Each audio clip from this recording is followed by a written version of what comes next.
Bet Aderech, Casa del Camino, presenta en esta conferencia a Rab Mijael Ávila.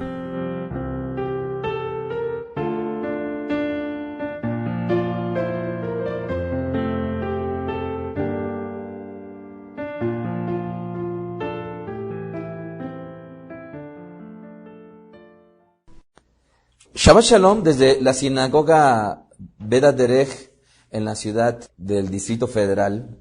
Les saluda el rabino de Bet Aderech, Mijael Ávila. Hoy, que corresponde al día 3 de julio, conforme al calendario secular del 2010, y conforme al calendario de nuestro pueblo, es 21 del mes de Tamuz del año 5770. En esta ocasión hemos dado lectura a una porción del libro de Bamidbar, y que se identifica esta porción con el nombre de Pinhas. Realmente he tenido muchas ganas de hablar un poquito al respecto de Pinhas, porque es un personaje que se utiliza mucho en un sentido místico. Espero en un futuro podamos atenderlo.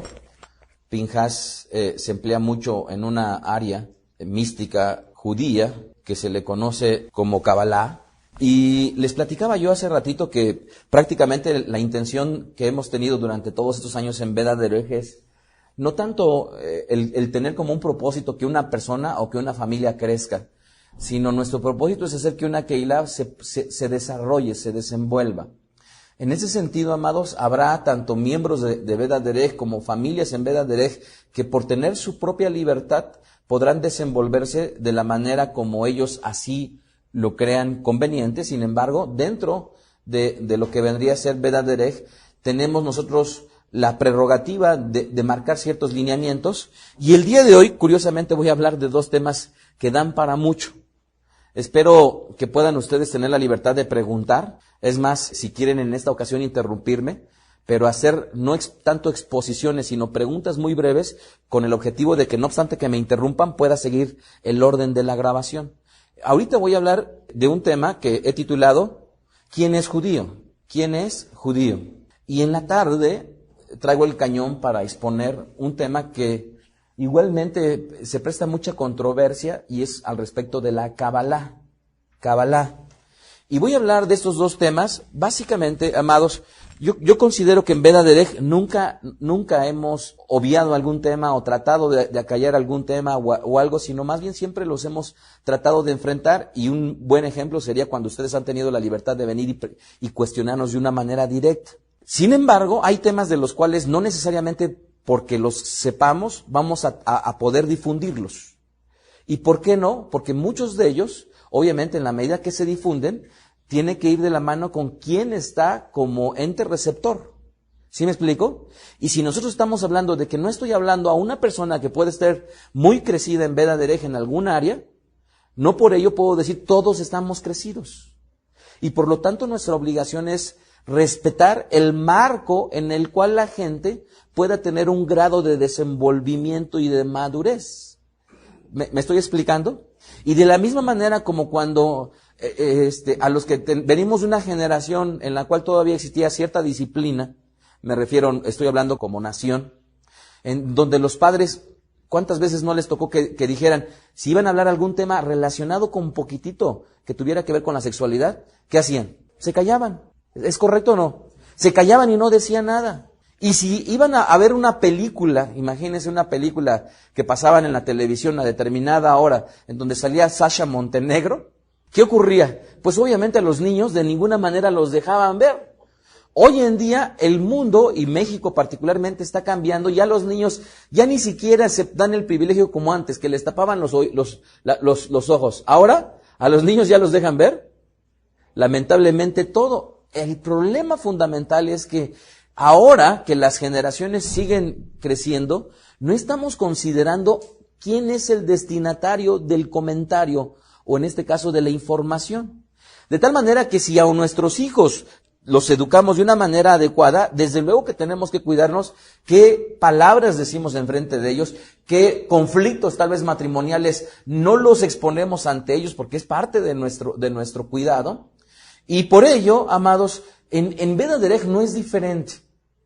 Muchas veces me he encontrado que la gente volteamos a uno y a otro y pensamos, porque ya están dentro de Beda Derech y ya nos llamamos de Aj o de Ajotí, ya estamos suponiendo que ya es tan judío como cualquiera de los que está aquí y tan conocedor como cualquiera de los que está aquí. Es más, después de un breve tiempo ya empiezan a opinar y empiezan a mostrarse ya como sabios y eruditos. Y no está mal que opinen.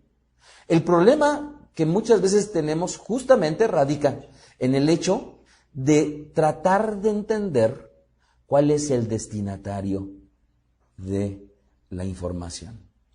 Entonces, voy a hablar yo de Kabbalah, nuevamente, lo insisto, no porque alguna vez no hayamos querido hablar del tema, sino básicamente voy a hablar de Kabbalah porque creo que ya hay muchos que se cuestionan y se preguntan, e inclusive ya hay muchos que se cuestionan y ya han salido a buscar en internet. Y eso, amados, obviamente cuando nosotros observamos que hay cierto movimiento, pues muchas veces es un indicativo de que hay temas que tenemos que afrontar ya, porque ya hay cierto grado de inquietud y de cuestionamiento, y de lo cual, amados, desde luego que es parte del desenvolvimiento de esta vida. Nuestros hijos, todos los que hemos tenido el privilegio de tener hijos, cuando pasábamos por los 6, 7, 8 años, nuestros hijos se desenvuelven de maneras diferentes, pero mi hijo, el menor, pues bueno, él pasaron 7, 6, 8, 9, 10 años y a final de cuentas nunca había despertado él a voltear a ver a una niña. Pero cuando nuestros hijos siguen creciendo y de repente empiezan a voltear a ver a una niña, dices, ay, ya hay cosas que tengo que empezar a platicar. Entonces, de manera semejante, amados, el día de hoy quisiera hablar de estos dos temas. Y les voy a pedir entonces que se tomen la libertad de interrumpirme en el momento en que ustedes lo desean. Entonces, la pregunta es, ¿quién es un judío? Y antes de abordar el tema, quisiera primero hacer algunos cuestionamientos. Vamos a tratar en este tema de ser hasta cierto punto muy puristas. ¿Qué quiere decir esto? Vamos a tratar de llegar al fondo, no por la profundidad de lo que podamos exponer, sino simplemente a un punto en el cual podamos tener un entendimiento que compartamos. ¿Les parece bien? Cuando nosotros hablamos del pueblo, ¿cuántas maneras hay para referirse a nuestro pueblo? Les pregunto. ¿Cuántas formas hay? Judíos, Israel, hebreos, el pueblo del libro. ¿Qué más? Yehudim, ok, ¿qué más? Los hijos de Sión. De forma general, si pudiéramos nosotros decir que en estricto sentido, por cuanto en la misma Biblia viene, se utiliza muy a menudo el término hebreo, se utiliza muy a menudo judío, se utiliza muy a menudo Israel. Ahora, de ahí pudiéramos continuar con la historia de nuestro pueblo y llegar hasta el punto en donde se dividen los dos reinos, ¿verdad? Y hablar de otros términos que fueron adjetivos para denotar a nuestro pueblo. Pero tenemos que comenzar necesariamente con el origen. ¿Y el origen cuál es? Abraham Avinu, ¿verdad? Abraham Avinu fue un hombre que desde luego vivía en una tierra que era idólatra.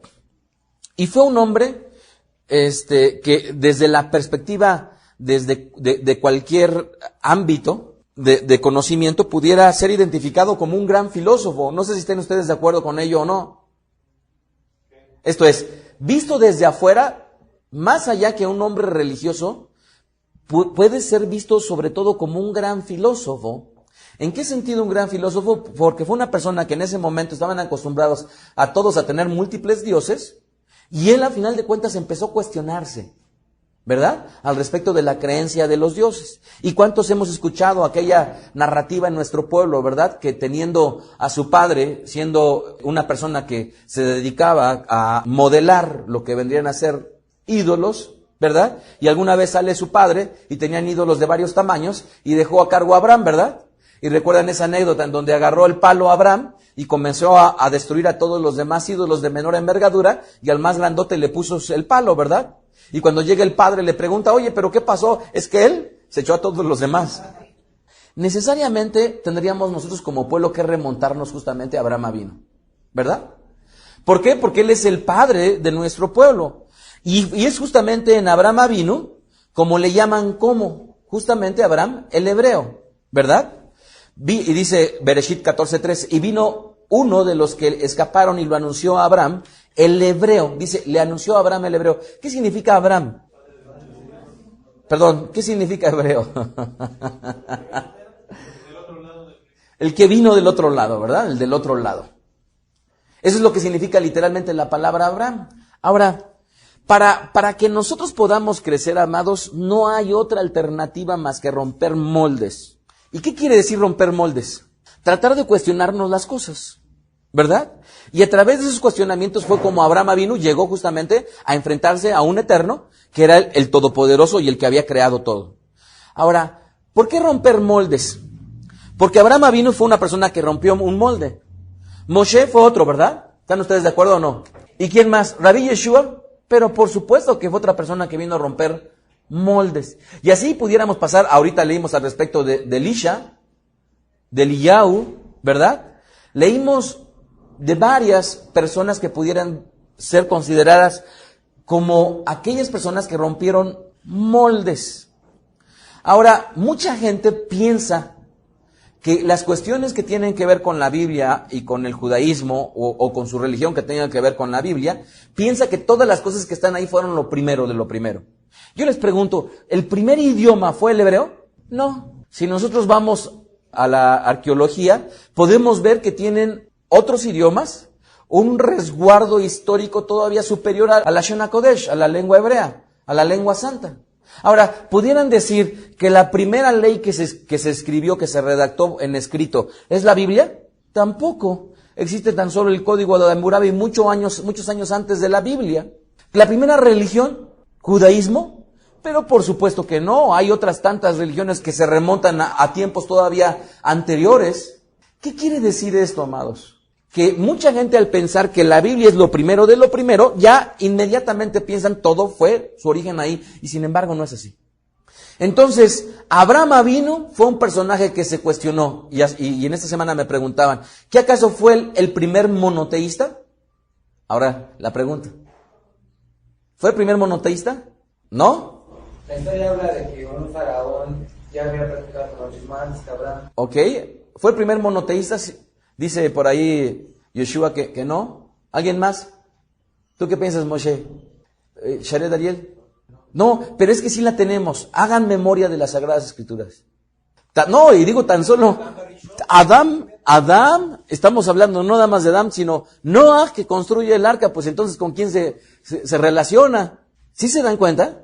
O sea, esto es, Abraham Avinu no fue el primero, sin embargo fue el primero en donde vino a ser un parteaguas en la historia de nuestro pueblo y comienza la descendencia, la genealogía. Ahora, ¿qué ocurre? Nace Abraham y entonces a él le llamaban el hebreo, el que vino del otro lado. Bueno, a ese Abraham, ustedes hemos leído en esta porción, justamente, en el capítulo 26, si no mal recuerdo, del libro de Bamidbar, en donde comienzan diciendo, y la casa de Judá, y eran los Yehudim, los efraimitas y los Efraín, y empieza a dar lo que vendría a ser los patronímicos. ¿Qué es un patronímico? La palabra patronímico como tal viene a hablar de un padre o patriarca, ¿verdad? Y de su descendencia de ellos. ¿Cómo serían llamados los nombres de sus hijos? Por un patronímico, ¿verdad? Antes, en estricto sentido, lo que hoy en día conocemos como apellidos, pues el apellido más que otra cosa era el nombre del padre. Ahora es interesante que veamos que a lo largo de las Sagradas Escrituras aparece, como en esta ocasión, mencionadas mató todas las tribus, y a su vez diciendo, y su familia era llamada como, y entonces dan el nombre del padre. Esto es interesante porque el judaísmo contemporáneo es respetable, que solamente asigne el término judío a una persona que solamente nazca de un vientre judío. Esto es lo que se enseña hoy en día contemporáneamente y es lo aceptado de forma general en el judaísmo. Pero ahorita en esta porción estamos viendo que a la familia no se le conocía por el nombre de la madre, se le conocía por el nombre del padre. Ahora, si a lo largo de todas las escrituras se le conocían con el nombre del padre, ¿cómo nos deberíamos de llamar entonces si nuestro padre original fue Abraham? Y siendo puristas, amados, nos deberíamos de llamar como abramitas o Abramim, siendo puristas. Sin embargo, amados, ya estoy ahorita dejando un término ahí.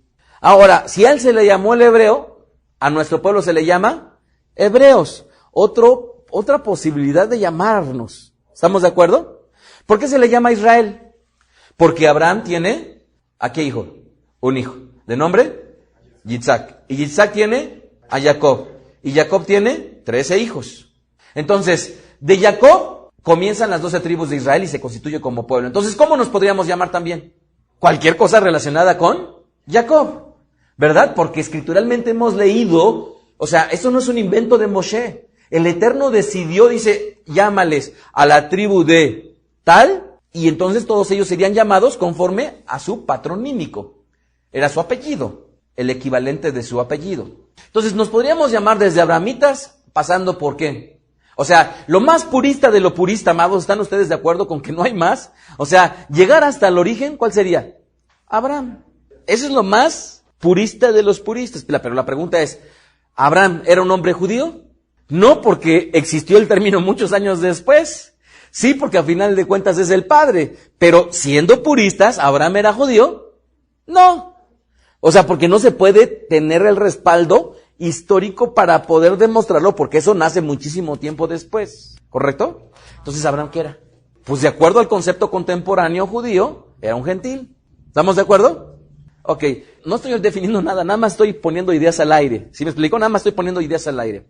Otro aspecto fundamental es el hecho de que, vean este versículo, Jeremías 34:8. Palabra del Eterno, Yirmiyahu 34:8. Vino a Yirmiyah, después de que Sedequías hizo pacto con todo el pueblo en Jerusalén para promulgarles libertad. Cada uno dejase libre a su siervo y a su sierva. Dice que cada uno dejara libre a su siervo y a su sierva, hebreo y hebrea. A lo largo de todo el Tanaj se les denomina hebreos, se les denomina israelitas, se les denomina judíos. Ahorita voy a ir al término que es el que nos ocupa. Dice que ninguno usase a los judíos, sus hermanos, como siervos.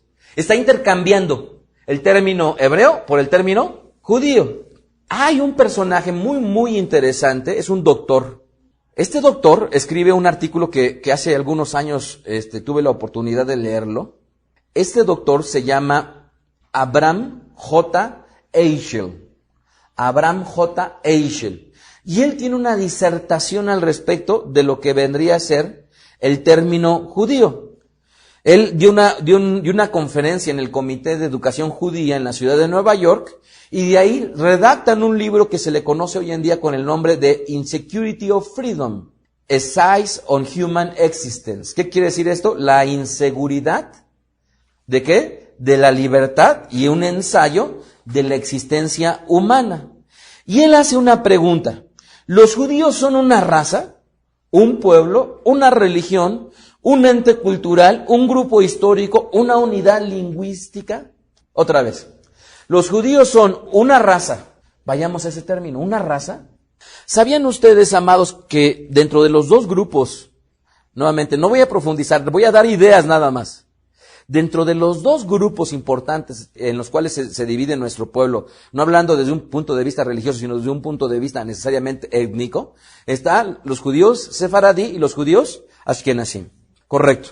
Los judíos ashkenazim, la pregunta es, desde un punto de vista genético, ¿se puede llegar a la conclusión que son semitas? Porque nuestro pueblo, Abraham, y toda su descendencia, es una descendencia semita. Cuando una persona va y estudia al respecto de cómo arreglar el cabello, le enseñan los tipos de cabello y le dicen, este es un cabello semita. ¿Y qué característica tiene? Porque se dividen biológicamente y morfológicamente las razas, y cada una de las razas tiene un identificativo. Y entonces dicen, un semita es una persona que tiene características ¿qué? Cabello negro, rizado. ¿Qué tipo de tez debe de tener? Morena, ojos oscuros. ¿Qué clase de personas con esas características podrían sobrevivir en el desierto? Sí, porque los morenos son los que más se podría sobrevivir en el desierto. Un blanco, ¿ustedes creen que se podría tender en el sol durante horas? Ok, entonces, hoy en día, desde el punto de vista étnico tan solo, los sefaradim en este tiempo argumentan que los ashkenazim fueron un grupo étnico convertido al judaísmo. Discovery Channel saca un estudio fantástico al respecto de la personalidad de Rabbi Yeshua, en donde lo empiezan a cambiar, hasta volverlo un hombre güero, de barbas claras, de ojos de color, y todo, ¿por qué? Por su transformación hacia el occidente. Entonces, ojo, amados, si hablamos desde el punto de vista de una raza, ¿qué ocurrió cuando nuestro pueblo sale de Egipto? ¿Salió puro? ¿Salió solamente las 12 matot más sus esposos?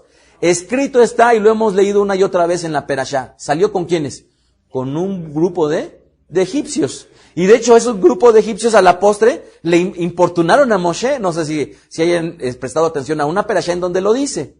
Entonces, no nada más hay conversos egipcios, o en ese momento ni siquiera podemos llamar conversos, sino simple y sencillamente gente que se decide unir a nuestro pueblo. A lo largo de la historia, en la genealogía tan solo de David Amelech, hay una mujer que no era que era moabita, ¿estamos de acuerdo? Pero no nada más, Moshe también se casó con una mujer que no era hebrea, sino era ¿qué? Cushita, ¿verdad? Yosef Asadí, ¿con quién se casó? Con una egipcia. Entonces, a lo largo de la historia de nuestro pueblo, amados, no podríamos decir que hay una pureza necesariamente en la raza. Los estudios genéticos en la actualidad sí se pueden llegar a identificar líneas genéticas al respecto de nuestro pueblo, y particularmente ¿cuál? Toda la línea de la tribu de Leví y de los Kohanim. Pero aún así, los genetistas hoy en día pueden identificar en los genes de la persona si efectivamente tiene una ascendencia judía, pero no se puede identificar más allá de un Leví o de un Kohanim si pertenece a la tribu de Judá, o a la tribu de Asher, o a la tribu de Neftalí, o a la tribu de... ¿Se puede? No se puede hoy en día genéticamente, más allá que identificar concretamente la tribu del Leví y una ascendencia genética judía, no se puede identificar cada una de las matot con un gen específico. Entonces, a la pregunta que hace él en este ensayo, este doctor, lo cuestiona entonces, ¿es una raza? La respuesta es, escrituralmente, si queremos agarrarnos tan solo a una base, en la escritura podemos demostrar que no es como tal una raza. Más allá que Ashkenazim, más allá que Sefardim, escrituralmente podemos demostrar que no es una raza. Y por ello, esto que estoy yo comentando no es algo que yo esté tratando de defender, no, es algo conocido en todo el mundo y discutido en todo el mundo, y por lo tanto en todo el mundo se ha discutido por generaciones, y no se puede llegar a la conclusión que es el judaísmo. Entonces la pregunta es, ¿una raza? Bueno, escrituralmente se puede demostrar que no. ¿Es un pueblo? ¿Es una nación? Hoy en día, todos aquellos que puedan ostentar un pasaporte de origen israelí, ¿ustedes creen que se puedan decir que son judíos cuando en realidad gran parte de la población israelí es palestina? ¿O una gran parte de aquellos que pueden ostentar su pasaporte israelí son cristianos? ¿O son católicos? ¿O son musulmanes? ¿O son testigos de Jehová? Estamos de acuerdo que como nación hoy en día, amados, no puede tampoco considerarse. ¿Estamos de acuerdo? Y es ahí en donde vienen los grupos muy observantes de nuestro pueblo, hasídicos de nuestro pueblo, y de varias de las corrientes, que se constituyen como antisionistas. Porque cualquiera de nosotros pudiera decir de una manera muy simple, vamos a irnos a Israel ya a vivir, porque allá es el lugar, y allá es los mandamientos, y empezar a decir necesariamente que vámonos a Israel. Es respetable. Yo pongo sobre la mesa esto. Muchos de los judíos más observantes y estrictos están en contra del sionismo de Israel. ¿Cuál es la razón? Porque en Israel no está sentado un gobierno teocrático. Porque en Israel no se tiene la legislación escritural. Porque no existe un Sanedrín, a la usanza me refiero escritural, en la cual pueda legislar la vida de una nación, y al ser un gobierno considerado espurio por aquellas ramas judías observantes y estrictas, por eso es que no es raro que ustedes vean en Canadá, en Montreal, en Toronto, que dos grupos de judíos con peyes, con gabardinas, van caminando, y ¡pum!, de repente se encuentran y se enfrascan a golpes. No sé si alguna vez lo hayan visto, pero pueden entender por qué. ¿Por qué? Porque unos dicen, sí, vámonos allá, y otros dicen, ¿para qué nos vamos?, cuando en realidad las condiciones idóneas no están puestas. Voy a hacer un paréntesis para una reflexión nada más. Hablando de los paradigmas, amados, hablando de los paradigmas que vendrían a ser los modelos de pensamiento que creemos muchas veces como ciertos, pero cuando nos los cuestionamos no necesariamente lo son.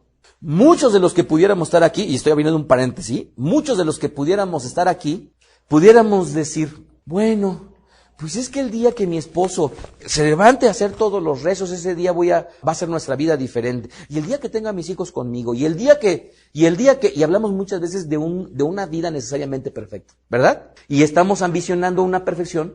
O si no tenemos casa, ay, cuánto me gustaría tener una casa. ¿Por qué? Pues porque la perfección de esta vida, de acuerdo a su paradigma, es tener una casa. Ay, si tuviera un coche. Ah, pues porque la perfección de esta vida es tener un coche. Y al tener un coche, entonces ya sería feliz. Hay muchos paradigmas que se tienen. Y la gente generalmente piensa, tú naces, te desarrollas, tienes que estudiar una carrera, tienes que tener un coche, tienes que tener una casa. ¿Sí me explico? Una serie de patrones que la gente ha puesto, pero la pregunta es, ¿todos ellos a final de cuentas los tendremos que cubrir? Es un cuestionamiento nada más para ustedes, pero yo me pregunto, ay, Eterno, ¿qué paciencia has tenido para con nosotros? ¿Por qué? Porque el Eterno es el Todopoderoso. Sin embargo, para adentro, para su casa, les ha permitido a todo nuestro pueblo tener una vida perfecta, tener una casa. ¿Está el Bet Hamikdash? No. ¿Está constituido como nación? No. ¿Está el pueblo unido? No. ¿Está cambiado por diversas creencias y diversos grupos? Sí. Y esa es la casa del Eterno y es el pueblo del Eterno. ¿Por qué es una reflexión interesante? Amados, no pensemos necesariamente que nuestra vida se va a componer en la medida que nuestros patrones se los queremos poner y entonces sí ser felices. Seamos felices ahorita, como el Eterno es feliz con su pueblo. Y nosotros podemos aspirar a hacerlo sin que necesariamente haya una felicidad. Aspiramos nosotros a tener el día de hoy al Minyan, ¿verdad? Aspiremos a ello. ¿Correcto? Pero mientras llega, amados, hay muchas cosas por hacer. Entonces, yéndonos ahora al término judío, regreso al caso. Está Israel. Nos podríamos llamar israelitas. Pero a él, su nombre original era Jacob, ¿verdad? Entonces también nos podríamos llamar así. Pero después tiene él 12 hijos, varones, de los cuales vienen las tribus. Y de una viene el término Yehudá. ¿Estamos de acuerdo? La palabra tan solo Yehudá aparece a lo largo de 850 veces a lo largo de todo el Tanaj, 850 veces. Y no estoy hablando yo de Yehudá y sus derivados, nada más estoy hablando de la palabra Yehudá. ¿Y por qué digo sus derivados? Ahorita les voy a enseñar algunos nombres y ciudades y demás. Entonces, Yehudá, etimológicamente se dice que viene de la palabra Yadá, ¿verdad? Que denotaría una alabanza, que sabemos que la palabra Yad viene justamente de mano, ¿verdad? Que sería una simbología de que cuando yo alabo, ¿verdad? Muestro las manos. Pero no nada más se llamó Judá, el hijo de Israel o de Jacob. ¿Con quién la tuvo? Jacob tuvo 2 esposas, ¿verdad? ¿Quiénes fueron? Rachel y Lea. ¿Quién era la amada? Rachel. ¿Con quién lo tuvo Judá? Con Lea. ¿La tuvo con la amada? La tuvo con la no amada. Dentro de la genealogía de Judá, ¿quién viene? Personajes que todos conocemos. ¿Quién viene? David Amelech. ¿Quién? Shelomo. El mismo Mashiach, ¿verdad? Ok, de esa genealogía. Pero por favor pensemos, de la genealogía de una mujer que le fue impuesta a Jacob Avinu, y es de ella en donde viene toda la parte patronímica del término Judá. Entonces, se le conoce así a Jacob, el hijo de Lea. A la tribu descendiente de Judá, ¿verdad? Al territorio, también, lo vamos a ver más adelante, al territorio como tal se le conocía con el nombre de Judá, ¿verdad? No nada más al territorio, sino también al reino de Judá. ¿Y por qué al reino de Judá? Porque sabemos, la historia lo dice, que después de que Shelomo tiene un hijo de nombre Roboam, se divide el reino con Jeroboam y Roboam. Y entonces se toman 10 tribus, se le conoce como el reino del norte, ¿verdad? ¿Y cuántas tribus? Y 2 tribus como el reino del sur. ¿Y a ese reino cómo se le conoció? El reino de Judá. El reino de Judá entonces estaba compuesta por 2 tribus. ¿Cuáles eran las tribus? Benjamín y Jehudá. Y gran parte también estaba la tribu de Leví. ¿Correcto? Entonces, ojo, si fuéramos puristas y viéramos desde este punto de vista al término como tal Judá, ¿a quién le corresponde el término Judá?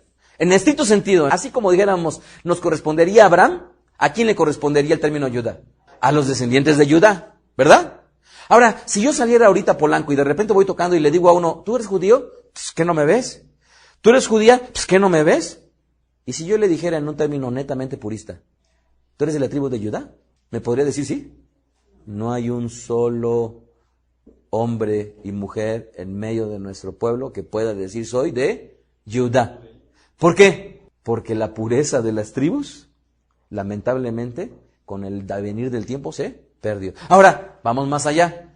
Te pregunto, ¿eres judío? Sí. ¿Qué no me ves? ¿Eres de la tribu de Judá o de Judá? ¿Lo puedes demostrar? ¿Traes en todos tus antecedentes familiares eso? No, pues no. Ok, entonces no lo eres. Y salgo con otro y le pregunto, ¿tú lo puedes demostrar? No, entonces no lo eres. Estoy hablando yo en un sentido netamente purista. Entonces el término Judá, amados, viene justamente de este personaje de nombre Jehudá. También un levita, un músico levita también era conocido en el tiempo de Nehemías como Jehudá. Un administrador en los tiempos de Nehemías también era conocido como Jehudá. Un levita en los tiempos de Ezra también era conocido como Jehudá. Entonces, ojo, Jehudá, el hijo de Jacob y de Lea, la tribu conocida como Judá, el territorio conocido como Judá, el reino conocido como Jehudá, un levita en el tiempo de Ezra, un supervisor en el tiempo de Nehemías, un músico en el tiempo de Nehemías, todos ellos eran conocidos con el nombre de Jehudá. Si nosotros nos vamos al Brit Hadashah, habían personajes que se llamaban Jehudá. ¿Quién? Jehudá Iscariote. ¿Por qué Iscariote? Porque él pertenecía a una región que así se le identificaba.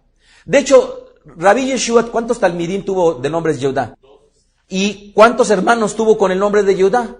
1. Ok, entonces la palabra, el nombre de Jehudá está regado. ¿Saben cómo pueden resolver su problema si tienen algún problema con la palabra judío? Cuando tengan sus hijos, les ponen Jehudá. Y entonces, él es judío. Díganme que no, es Judá. Ok, hasta aquí muy bien, ¿verdad? No ha salido ninguna duda. Ok. De la palabra Jehudá aparecen en varias ocasiones. Ahora les pregunto yo, ¿ustedes creen que la primera vez que aparece la palabra Jehudá como tal, aparece con Jehudá? Porque estamos nuevamente en el concepto de que la perfección, lo primero. Entonces debió de haber sido primero Jehudá para Jehudá. Y me estoy refiriendo justamente a Jehudá Avinu. No, la primera vez que aparece es con Yehudit. Es Yod, Ei, Bab, Dalet, Yod y Tau. Yehudit. Génesis capítulo 26, verso 34. Y cuando Esab era de 40 años, tomó por mujer a Yehudit, hijo de Beri Eteo, y a Besamad, hijo de Elón Eteo. Ahí aparece el término de Yehudit. ¿De dónde viene la palabra Yehudit? Justamente de la palabra Yadá, me refiero etimológicamente, ¿no? Proceden de lo mismo. Hay otra palabra que es Yehudi, y Yehudi también era empleado como un nombre de persona. Jeremías 36:14. Entonces enviaron todos los príncipes aparece al español Jehudi, pero en el hebreo es Yehudi, hijo de Netanías. ¿Sí lo ven? Hijo de Selemías, hijo de Cushi, para que dijese a Baruch tal cosa. Entonces, segundo nombre, que es derivado justamente del término Yadá. Entonces, Yehudá es un nombre, Yehudit es otro, Yehudi es otro posible nombre que son derivados. Hay otro nombre también que se deriva de la misma palabra, que es Yehudiyá. Yehudiyá. ¿Quién era Yehudiyá? Primera de Crónicas 4:18. Y su mujer Yehudiyá dio a luz a Jered, padre de Gedor. Entonces, Yehudiyá era también empleado para una mujer. ¿Ok? Aparece la palabra Yehud como nombre de territorio. Esdras 5:1. Profetizaron Ageo y Zacarías, hijo de Ido, ambos profetas, a los Yehudim que estaban en Yehud. Así era como era empleado el término para denotar el territorio. ¿Cómo era? Yehud. Es Yod, Ei, Bab, Dalet. Yehud. Ahora, vean este pasaje al respecto de los conversos a lo largo de la historia de la Biblia. Esther 8:17. Esther 8:17. Y en cada provincia y en cada ciudad donde llegó el mandamiento del rey, los judíos tuvieron alegría y gozo, banquete y día de placer. Y muchos dentro de los pueblos de la tierra se hacían judíos. ¿Escucharon esto? Y muchos dentro de los pueblos de la tierra se hacían judíos. judíos por el temor de los judíos que había caído sobre ellos. Hechos 2:10, en Frigia y en Panfilia, en Egipto y en las regiones de África, más allá de Cirene, y romanos aquí residentes, tanto judíos como prosélitos. Entonces, escrituralmente se puede demostrar obviamente que no hay una pureza de raza. Escrituralmente, si nosotros nos vamos al respecto de una nación, o mejor dicho, contemporáneamente de una nación, es imposible hoy en día demostrarlo. ¿Ok? Y por eso nuevamente yo estoy hablando algo que es así hablado y así discutido a lo largo de todo el mundo. Esta discusión no tiene necesariamente un fin. Ahora, ¿será un ente cultural el judaísmo? Pues desde luego que como pueblo tenemos una cultura, ¿verdad? Pero necesariamente todos aquellos que están relacionados con una cultura se podrían identificar como judíos, también está ahí puesto sobre la mesa. ¿Sería entonces una unidad lingüística? ¿Qué creen? ¿Sabían ustedes que la lengua, esto está bien interesante, de nuestro pueblo, ¿cómo se le conoce? ¿Cómo qué? ¿Cómo se llama el lenguaje de nuestro pueblo? Hebreo. ¿Ok? ¿Por qué? Porque es la lengua de Abraham Avinu. Porque es la lengua de Abraham Avinu, pareciera. Démonos cuenta de esto. En las Sagradas Escrituras, ¿saben cómo se referían también a la lengua de nuestro pueblo? Le llamaban también Yehudit. Dice, entonces dijo Eliakim, hijo de Hilcías, y Sebna, segunda de Reyes 18:26. Y Joa a Rabsés, te rogamos que hables a tus siervos en arameo, en aramí, porque nosotros lo entendemos y no hables con nosotros en lengua de Judá. Ahí cuando dice en lengua de Judá, no hables a nosotros en lengua de Yehudit. Estamos hablando en la época de Segunda de Reyes, esto es, ya los reinos estaban como tal divididos. ¿Correcto? Nehemías 13:23. Vi asimismo en aquellos días a judíos que habían tomado mujeres de Asdod, amonitas y moabitas, y la mitad de sus hijos hablaban la lengua de Asdod, porque no sabían hablar Yehudit, sino que hablaban conforme a la lengua de cada pueblo. Hoy en día pudieran atreverse a decir a alguien, es que si no hablan hebreo, ¿no son judíos? Pues Nehemías 13:23 dice que eso ha pasado a lo largo de la historia de la humanidad, o de nuestro pueblo particularmente. O sea, esto es alguien que se atreve a decir que si no hablan hebreo no son judíos. O sea, es lo que manifiesta nada más es una ignorancia, no nada más de la escritura, sino obviamente de todo esto que estamos discutiendo.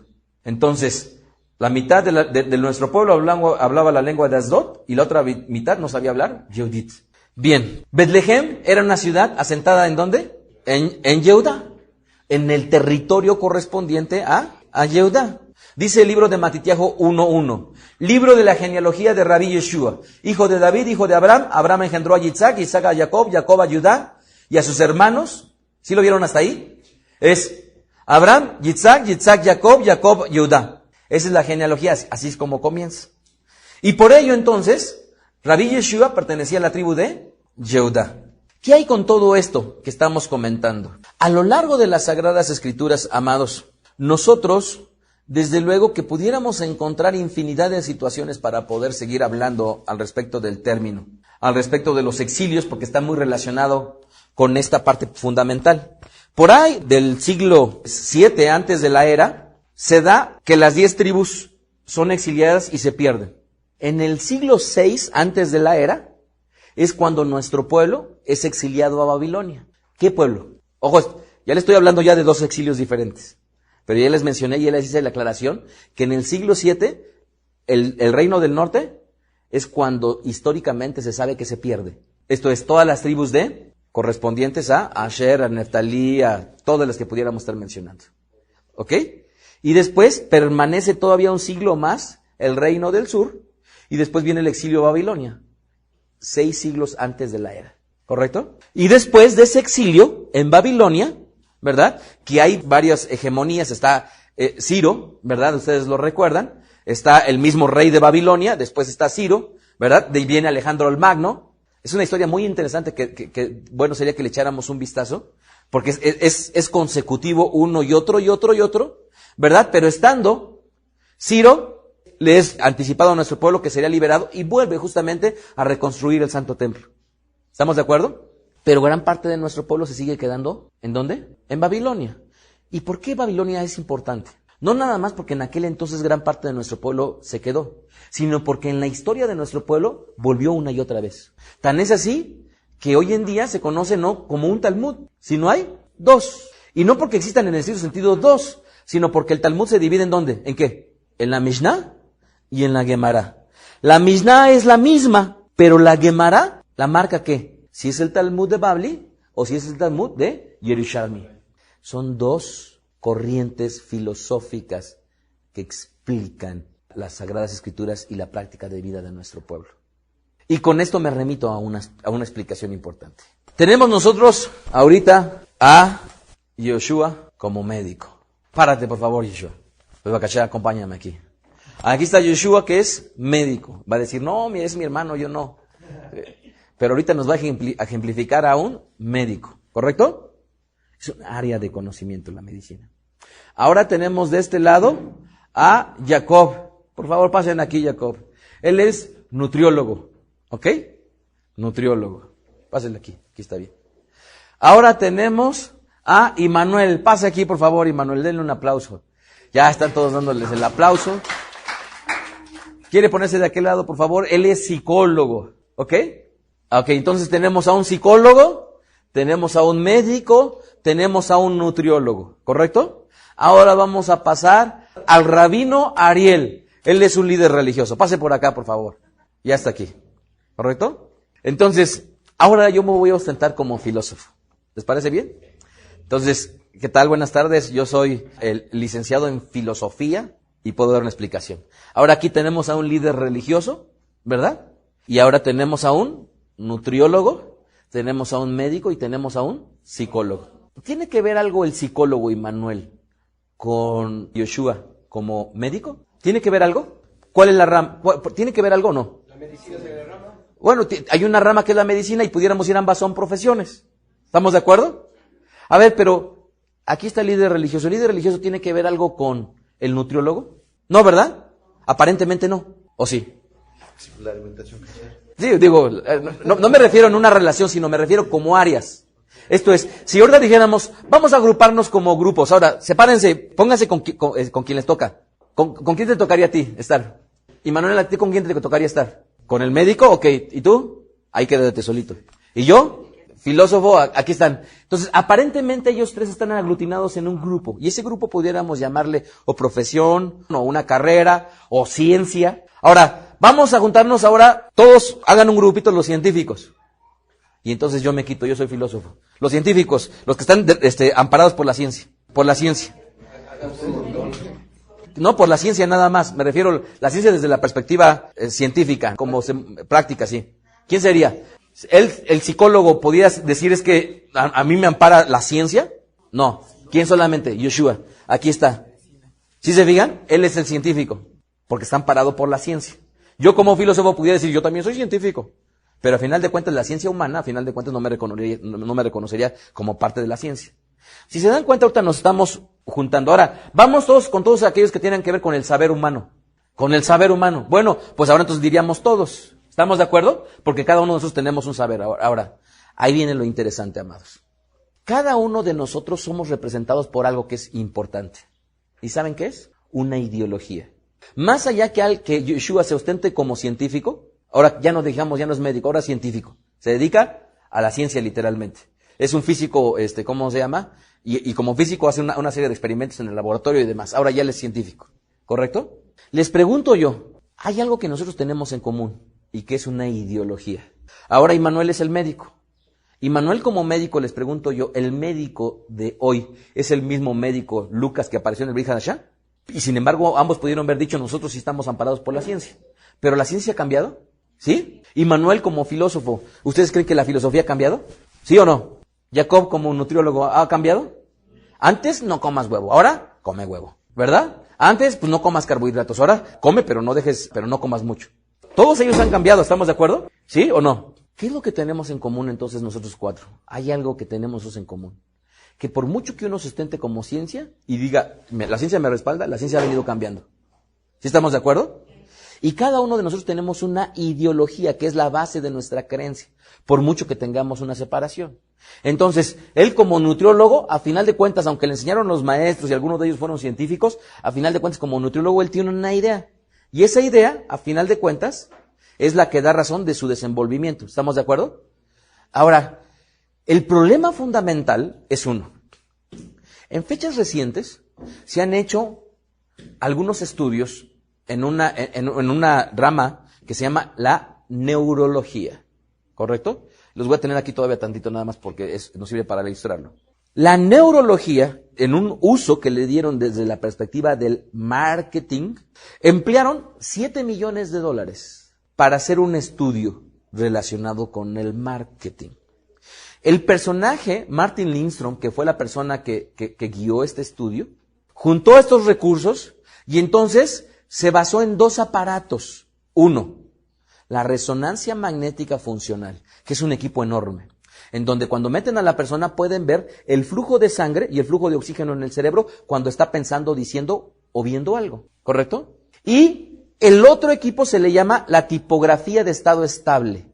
¿Qué es la tipografía de estado estable? Es otro aparato, pero ahora ya no le ponen electrodos a la persona y ahora miden el grado de impulsos eléctricos que está teniendo el cerebro. Entonces resulta que la persona, cuando le ponían sus objetos religiosos, ya bien sea que le ponían un tefilín o una cruz o lo que sea, las áreas del cerebro que se le iluminaban en semejanza a otra persona, pero que era fanático del fútbol.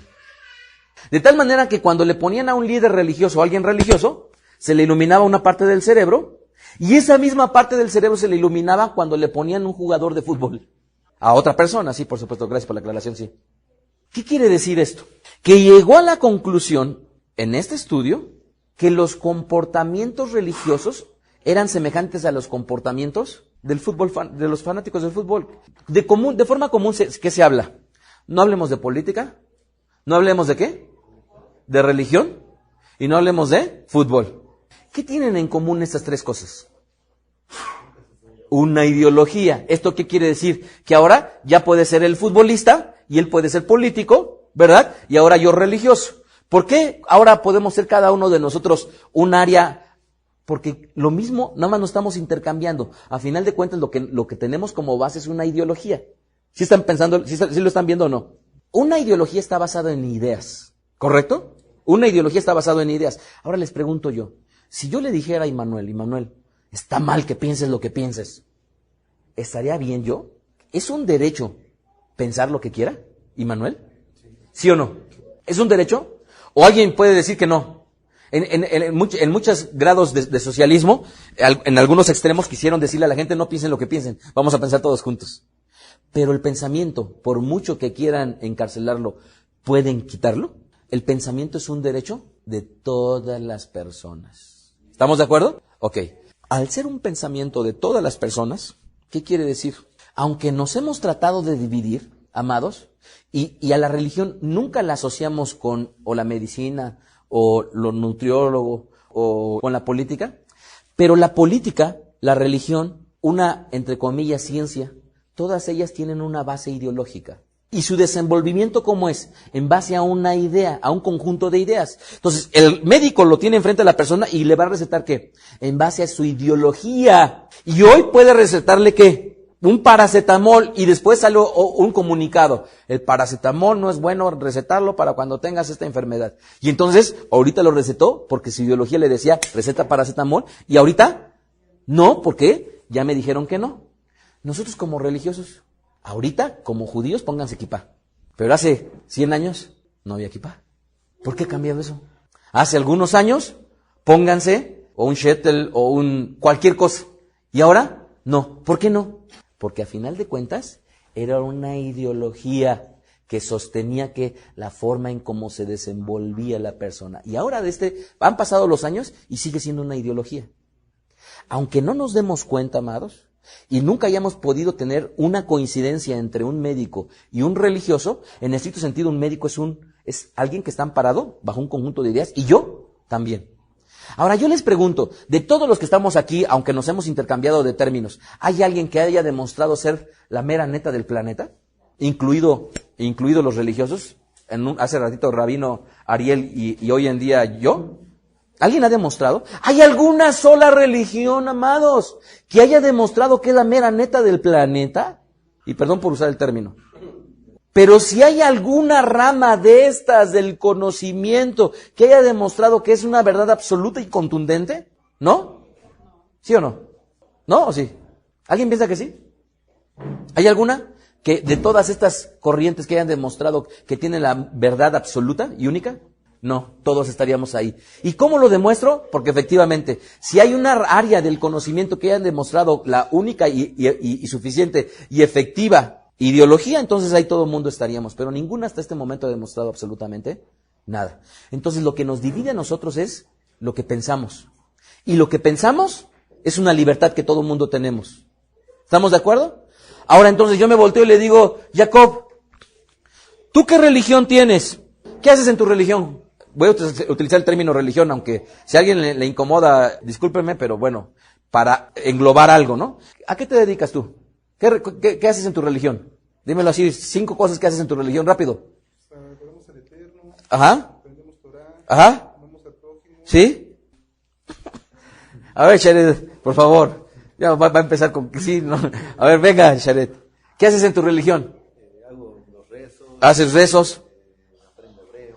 ¿Aprendes hebreo? Estudio Torah. ¿Estudias Torah? ¿Qué más? Bajo la tevilá. Bajas a la Tevilá. ¿Qué más?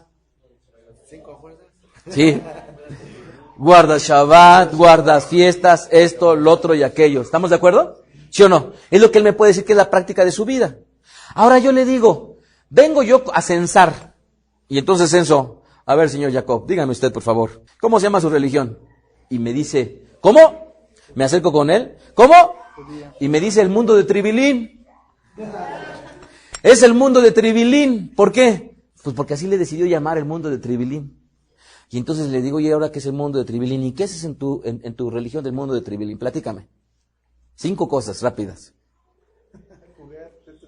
No. Es tu vida. Imagínate que eres tú. Pero ahora tu religión se llama el mundo de Tribilín. ¿Qué haces? Rezas, tefilín, Shabbat, Kashrut. ¿Y tú qué dijiste que eras? Judío, ¿verdad? ¿Y tú? Mundo de Tribilín. Pues ¿qué no el mundo de Tribilín, ese que dice que es judío, es lo mismo? ¿Sí o no? ¿No? ¿Sí o no? El mundo de Tribilín hace lo mismo que él. Pero sin embargo él se llama el mundo de Tribilín. ¿No sería absurdo a él llamarle el mundo de Tribilín cuando en realidad lo que hace es lo mismo, la misma práctica que este? Y todo eso está emparado ¿bajo qué? Bajo una palabra que se llama judío contemporáneamente para definir una religión nada más. ¿Me explico? Y si yo me volteo con él y le digo, ¿sabes que yo soy judío? Y tú me dices, no es cierto, dímelo. No es cierto. Ah, ¿no es cierto? ¿Tú sí perteneces a la tribu de Judá? No. Ok, no perteneces a la tribu de Judá. Pero a final de cuentas lo que él tiene es una ideología que sustenta a su persona. ¿Y yo qué es lo que tengo? Una ideología que sustenta a mi persona. Una práctica. Y esa práctica está amparada bajo el mundo del Tribilín o bajo el mundo del judaísmo.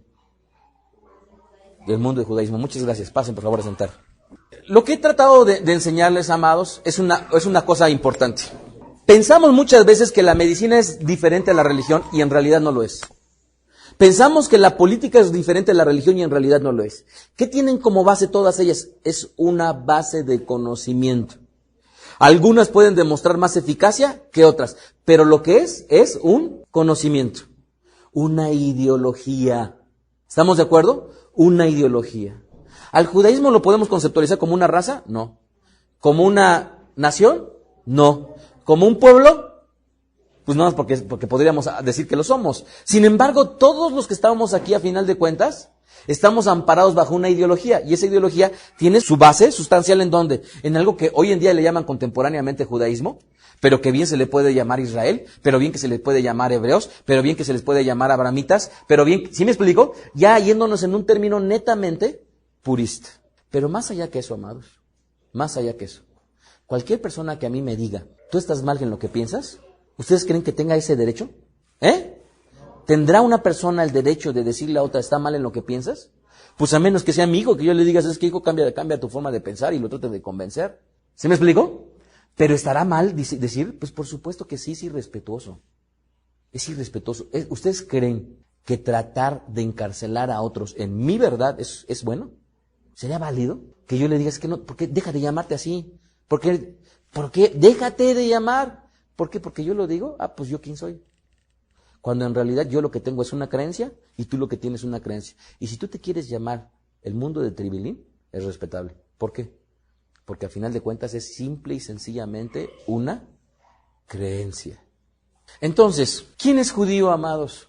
Yéndonos en un sentido netamente purista, los que descienden de la tribu de Yehudá. Hoy en día, contemporáneamente, se le identifica a judío con otros adjetivos semejantes, pero a final de cuentas, lo que es definitivo es que también hoy en día hay una religión conocida como judaísmo que tiene unas prácticas, y esas prácticas, amados, son las que observamos nosotros.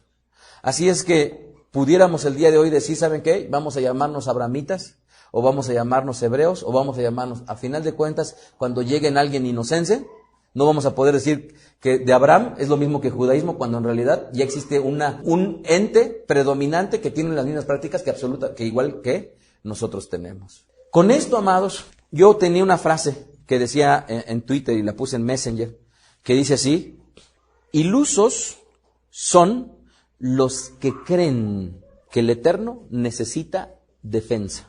Otra vez, ilusos son los que creen que el Eterno necesita que lo defiendan. Amados, por mucho que yo diga que tengo yo razón, y aquí es donde voy a confesarme delante de ustedes como si ustedes fueran mi padre, yo, amados, he cometido el error, por años lo cometí, de creer que tenía la verdad absoluta y salir a tratar de convencer a otros por lo que creían. Y además, señalarlos, y además, decir que estaban mal. Y la verdad, amados, es que me he desgastado mucho. Y detrás de desgastarme, amados, a final de cuentas, a la conclusión que llego es que no nada más estoy mal, sino estoy en contra del Eterno. Porque el Eterno fue el que dio al hombre la libertad de pensar. Y cuando yo le estoy diciendo a esa persona, no pienses lo que piensas, a final de cuentas me estoy metiendo con el mismísimo Eterno que le dio la libertad de que creyeran lo que bien les daba en gana. Así es que por mucho que pensemos, esto es una religión y es algo diferente, no, amados, esto es una ideología. Como cualquiera de las corrientes hebreas, está sustentada en una ideología. Y la idea es la libertad del hombre de pensar y de creer lo que quiera. Y cualquiera, amados, entonces, que se pone a decirle a los otros, ¿estás mal? Lo que conlleva, amados, es un simple y sencillamente irrespetuoso. ¿Por qué nosotros no deberíamos de discutir al respecto de temas? Más bien deberíamos de aprender a respetar. Ahora voy a leerles una porción que me gustó mucho de este doctor. Fíjense qué profundo lo que dice. Espero que lo entiendan y lo vean como yo. Pregunta el doctor Eichel: ¿los judíos son una raza, un pueblo, una religión, un ente cultural o un grupo histórico o una unidad lingüística?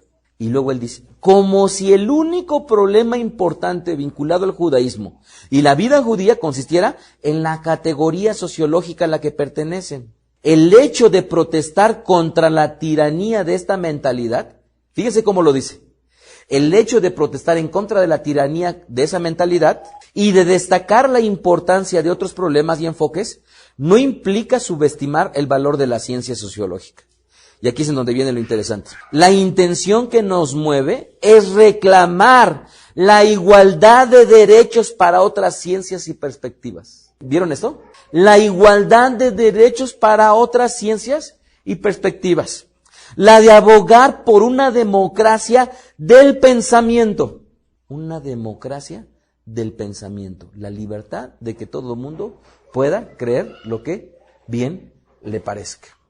Y entonces no tiene mucho. Una persona me decía, oiga, soy cristiano, quisiera que usted me dijera si esto que hago está bien o está mal. No sé, pregúntaselo a tu líder religioso y a tu Dios. ¿Sí me explico? Porque eso es irrespetuoso, no. Más bien es lo más respetuoso que lo puedan imaginar. Porque, y ojo, una persona allá en México me dijo, es que eso me parece muy irrespetuoso, Rabí. ¿Por qué no se preocupa por expandir la verdad y decir y esto y lo otro y aquello? Espérame, o sea, me están preguntando algo que si él debe de hacer o no. ¿Yo soy el capacitado y el autorizado para decir que si él debe o no? No. Entonces tiene que ser su autoridad religiosa porque me está preguntando de un término netamente religioso, entonces que le conteste él o que le pregunte a su Dios. Y entonces sí. Entonces, esto justamente dice, la de abogar por una democracia del pensamiento, amados, yo creo que muy poca gente lo entiende. Y por ello durante todos estos años hemos pensado que la medicina y la religión nada tienen en común, ni la política ni el fútbol. Y todas ellas son simple y sencillamente ideologías. Como no se puede demostrar el judaísmo por raza, por nación, por un pueblo, y desde luego que por una religión es lo que más se acerca, amados, el hecho de utilizar yo soy judío porque practico el judaísmo, si a ustedes les incomoda, simple y sencillamente digan, yo practico el judaísmo. O si bien les parece, la religión de Tribilín. Eso y lo otro da lo mismo. Desde la sinagoga Beda Derech se despide el rabino Mijael Ávila de Beda Derech, deseándoles Shalom Ubraja. Escuchaste a Rab Mijael Ávila. Para conocer más de sus conferencias, visita la página betadrej.com. Síguenos en las redes sociales, YouTube, Facebook, Twitter. Búscanos como Mijael Ávila. Si deseas adquirir alguna conferencia o estudio particular, escríbenos al correo mijael@betadrej.com. Shalom Alejem.